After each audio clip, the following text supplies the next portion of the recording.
You're listening to the British Baseball Podcast.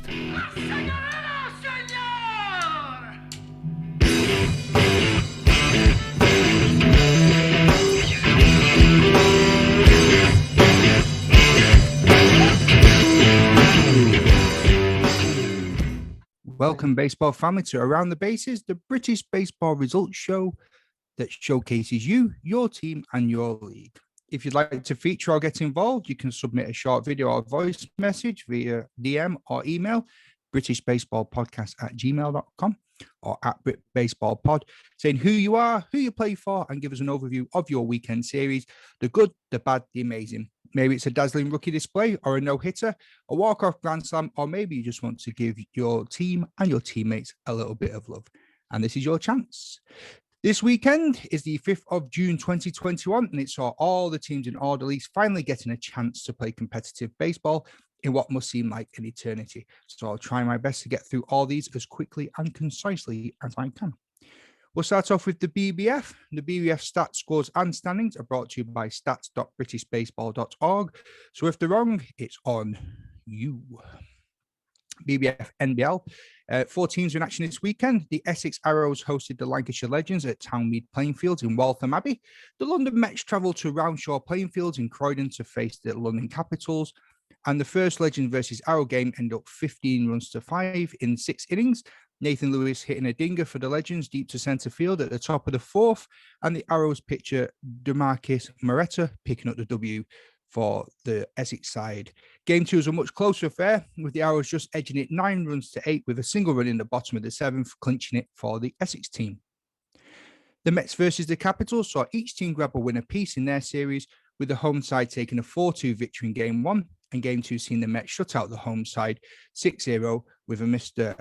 Andrew Spencer turn out for the Mets. But the story of the day was the complete game shutout for Mitchell, the pitcher. The NBL looks like this. In top spot, we've got the London Mets with a 10-2 record. In second place, the London Capitals. Essex Arrows in third spot. The Lancashire Legends there with 3-8, and the London Legends at 1-7. And in sixth place, the Hearts Falcons with 0-6. BBF AAA South saw action between the Essex Arrows AAA side and the London Marauders. And in the AAA South Western Wales, we have Bournemouth Bears versus Vectra. The Arrows went to Grove Hill Ballpark in Hemel Hempstead for their first weekend series. They saw Game 1 going in favour of the Arrows AAA 12 runs to 3, but a much closer and higher scoring Game 2 that saw the home side clinch it 11-10, with home runs in the bottom of the second for Douglas McDougall for the Marauders, and then Yanuel Moore homing deep to left field at the top of the 5th for the Arrows AAA. Salford Sports Club, the home of Vectra, staged the game between the Bears and Vectra. The home side taking a 6-1 win in 6 innings over those Bears, with some stolen bases resulting in quite a lot of the scores for Vectra. Game 2 saw the Bears claw one back as they won 15-9, with both sides scoring off a fair few stolen bases there too. AAA South standings look like this. At top spot, the East London Latin Boys with 5-3. The Essex Redbacks AA at 5-3. The Essex Arrows AAA also having 5-3, and guess what? London Marauders also have a 5-3 record as well. London Maras sit there behind them with a 3-5 record, with the Kent Buccaneers 2-4, and at the bottom of the pile there, you've got the Richmond Knights. The AAA Southwestern Wales division sees Bournemouth Bears sitting at the top with 3-1, with Vectra 4-2. In third place, the Southwest Rebeldes with 1-1, and the Bristol Badgers there at the bottom with a 0-4.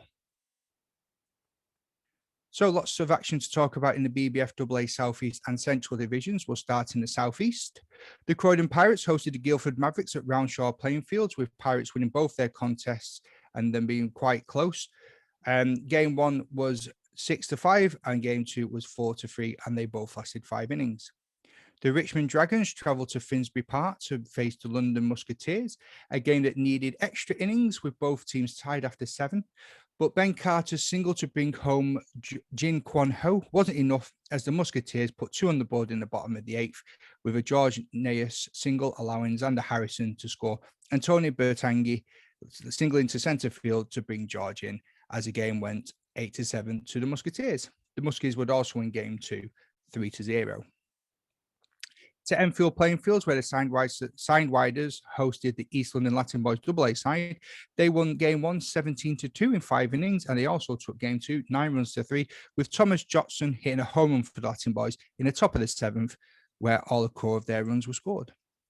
AA Central, Milton Keynes Bucks welcomed the Hearts Hawks to Wharton on the green playing fields, where game 1 lasted 6 innings, with the Bucks winning 17-7, with 6 of those 7 runs for the Hawks coming in the second inning, but the Bucks coming back strong in the 4th and 5th innings to clinch it. Game 2 saw the Bucks sweep the Hawks 18-0, with 10 runs being inflicted in the first inning. Over to Calden Common in Cambridge for the series between the Norwich Iceni and the Oxford Kings. The Kings reigned supreme with an 11-6 victory in game 1 and 10-8 in game 2, with the Kings inflicting damage early on with 9 runnings in that second inning. Let's have a look at those standings in the AA League. AA Central sees the Milton Keynes Bucks at the top with 7-1. The Cambridge Monarchs, second place with 8-2, with the Oxford Kings sitting in third place with a record of 6-4. Norwich Iceni with 3-5, Essex Archers AA at 2-4, and Hearts Hawks at the bottom there with 0 wins and 10 losses. In the AA South East, we have the Sidewinders sitting top with a perfect 10-0 record. Croydon Pirates just behind them with 9-2.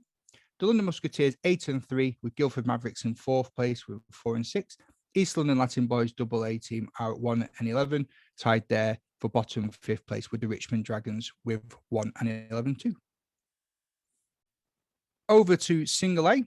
The Hearts Londoners faced the London Minotaurs. Game 1 ended 7-5 to the Londoners, and a close 10-9 game 2 also saw a victory for the Londoners. The Bournemouth Bears hosted the Bristol Brunels at Ferndown Leisure Centre, and 4 innings of baseball saw the Bears win 5-4, and the Brunels taking the game 2 9-7 as they split the series. Cardiff Merlins hosted Bristol Bats at Pontcarna Fields, with the home team winning 11-10 and also taking game 2 4-2. Summerdale Pavilion in Bristol saw the Bristol Bucks take on the Taunton Muskets. The Muskets won 19-6 in game 1 and took game 2 22-6. And then over to the greatest place on earth, Newquay and the Cutters Field for the Cornish Clay Cutters and Western Jets. The Clay Cutters winning 10-8, but it was the Jets that took game 2 16-14 in what looked like a great day of baseball on the coast. A Brighton derby saw the Brighton Brewers and the Brighton Jets lock horns at Waterhall playing fields, with the Brewers taking game 1 12 runs to 2, and a close game 2, which was a high-scoring affair of 15 runs to 14. An all-Kent affair saw the Kent Mariners travel to Williams Field to face the Kent Buccaneers, and it was the away team that won 20-4, but the Buccaneers prevented the Mariners from scoring in game 2 as they won 11-0. Bracknell Inferno won 15-11 in game 1 against the Richmond Dukes at Flood Fields, but it was the Dukes that were victorious in game 2, winning that one 11-5. And then over to Borley Field in Tonbridge, as the Tonbridge Bobcats and the Tonbridge Wildcats battled a close game 1 with the Wildcats winning 6-7. No, it's a lie. They won 7-6. And they also took game 2 9-3. Hi, Matt. Niall here from Tunbridge Bobcats of the Single A South East Division. Sunday saw us go up against our sister club, the Tunbridge Wildcats, in a league doubleheader. Game 1, we lost 7-6.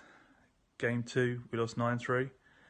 But what a great advert for Single A baseball it was. Back and forth, touch and go the whole way. Unfortunately, it was a walk-off for the Wildcats on our side.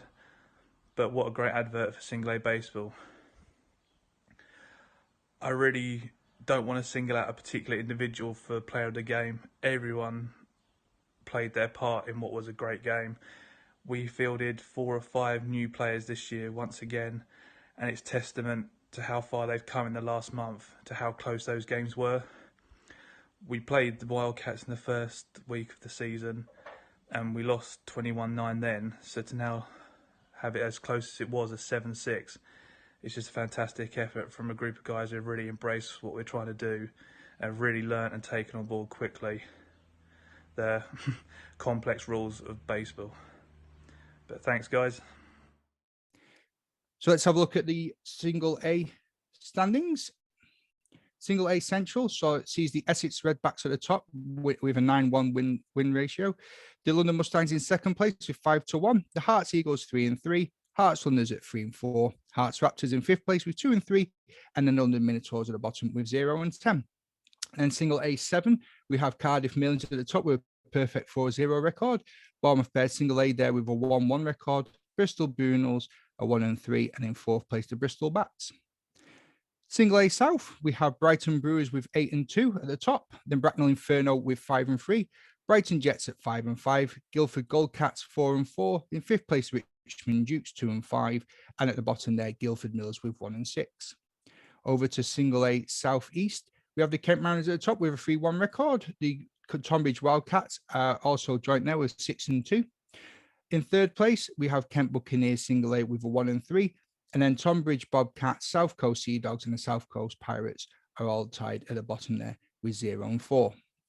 And Single A Wessex, we have the Taunton Muskets at the top with 3 and 1. The Cornish Clay Cutters at 2 and 2. Western Jets 1 and 1. And Bristol Bucks at 0 and 2. The Women's Baseball League returns to action this Saturday on the 12th of June in Bristol, with the Bristol Bobcats facing the London Mayhem, Sheffield Bruins versus the Telford 26ers, and the Cambridge Valkyries versus the Bells.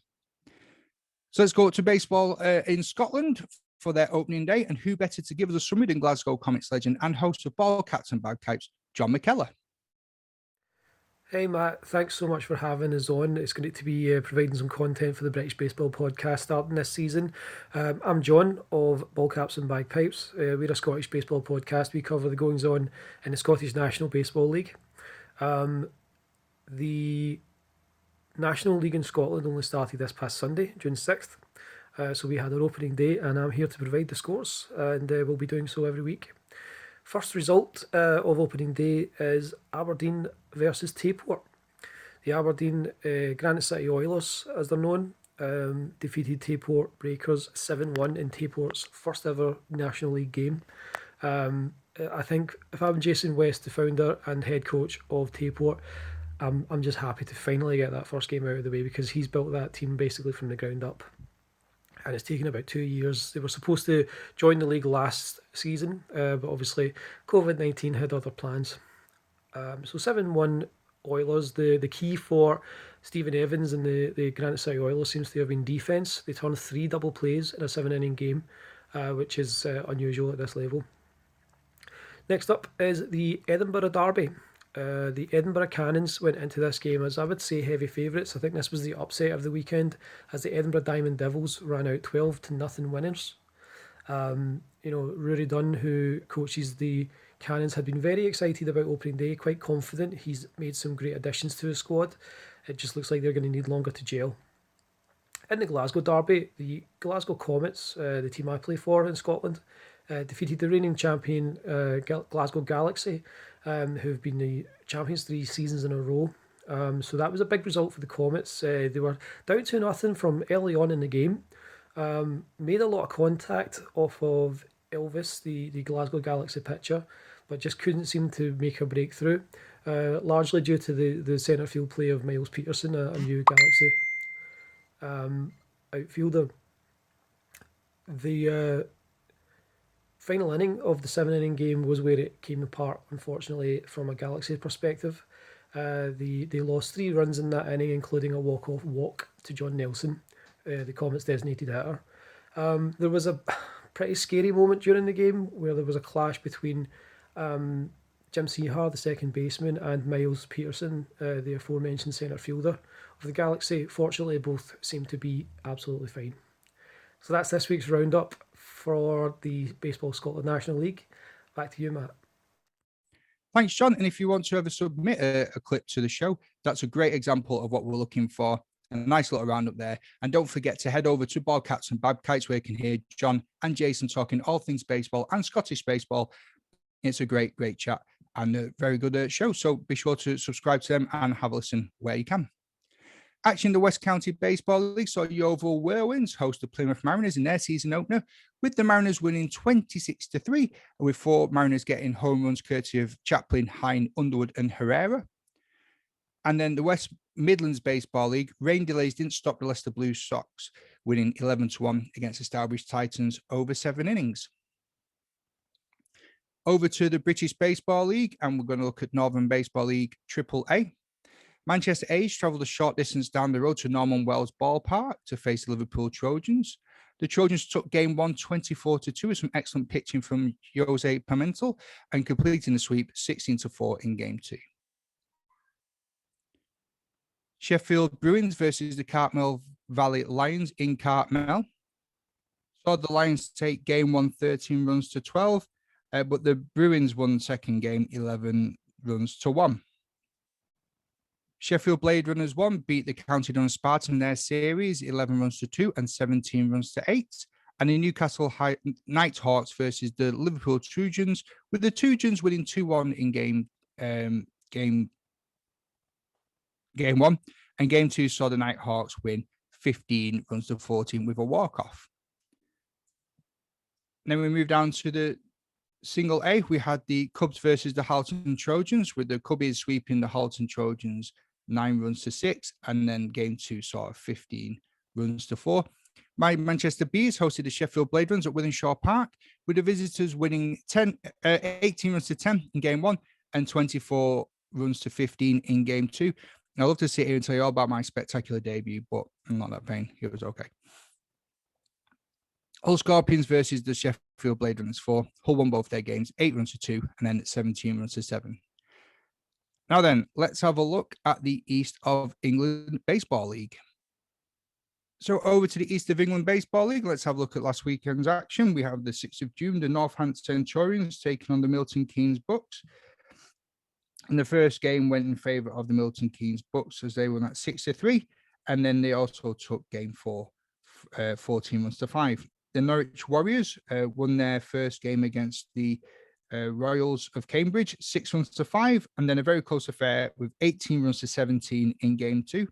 Essex Redbacks, they won their first game against the Bay Area Blues, 13 runs to 1. And game 2 going 16 runs to 6. Brentwood Stacks were away to the Cambridge Lancers, and the Lancers lost their first game 4 runs to 8. And then it was another Stags victory in game 2, which was 18 runs to 10 for the Stags. And let's have a quick look at their standings. Top of the tree, we have the Milton Keynes Bucks, 6 games played with a 5-1 record. Then you've got Brentwood Stags in second place with 4-2, along with Cambridge Lancers and Essex Redbacks with a 4-2 record. And then the bottom half of the table, the Northampton Centurions have a 3-3 record, along with the Norwich Warriors. And then it's the Cambridge Royals with 8 games played with a 1-7 record, and Bay Area Blues with only 4 games played and a 0-4 record. Thank you again for joining me on this roundup show. If you didn't hear your team in action, it's because there's so many different websites and spreadsheets and stuff to try and look at. And if it's not there and I haven't seen it, I apologize. Let me know of any gaps that are in there and I'll try and update them. Again, this is all trying to find information from a lot of different various external sources. So I try to make it as accurate as possible. I understand that sometimes about as accurate as a drunken wee, but there's not a lot I can do about that. I try my best. So if you want to contribute to the show, just let me know. And again, thank you always for your support. Until next time, take care. Ta-ra.